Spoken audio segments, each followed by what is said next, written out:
আমরা প্রত্যেকটি হত্যাকাণ্ড আমি অন্তত আমার দৃষ্টিকোণ থেকে মনে করি একটা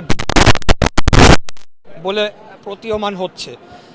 আমাদের গতকাল স্বেচ্ছাসেবক দল ঢাকা মহানগর উত্তরের সাবেক সভাপতি মুসাব্বিরকে যেভাবে হত্যা করা হয়েছে সেটার কিন্তু ইতিমধ্যে বেশ কিছু সিসিটিভি ফুটেজ এবং আলামত পাওয়া গিয়েছে।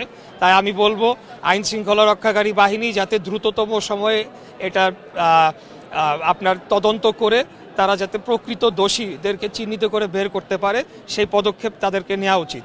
এবং শরীফ ওসমান হাদির বিষয়টি আপনি দেখেছেন, তারা একটা রিপোর্ট দিয়েছে।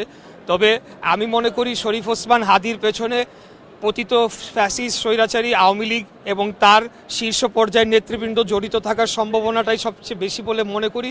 কারণ বিভিন্ন অডিও রেকর্ডের মাধ্যমে আপনারা দেখেছেন সেখানকার পলাতক নেত্রী তিনি কিন্তু এখানে আমাদের ভাইদেরকে হত্যা করার জন্য যারা গণ অভ্যুত্থানে বিশেষ করে ভূমিকা রেখেছে তাদেরকে হত্যা করার নির্দেশ দিচ্ছেন। এখন আপনার যে প্রশ্নটায় চলে আসে যে নির্বাচন বানচাল করার বিষয়ে, নির্বাচন বানচাল করার বিষয়টা তো প্রতীয়মান বিদ্যমান।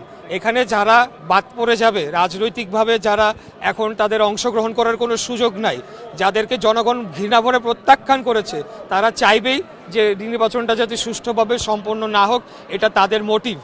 আর এর বাইরে আমি বলবো যে অন্যান্য যারা যে সকল রাজনৈতিক দল রয়েছে তাদেরকে এখন একটা দায়িত্বশীল আচরণ করতে হবে। বাংলাদেশে নির্বাচনের অন্য কোনো বিকল্প নেই, একটা নির্বাচিত সরকারের অন্য কোনো বিকল্প নেই।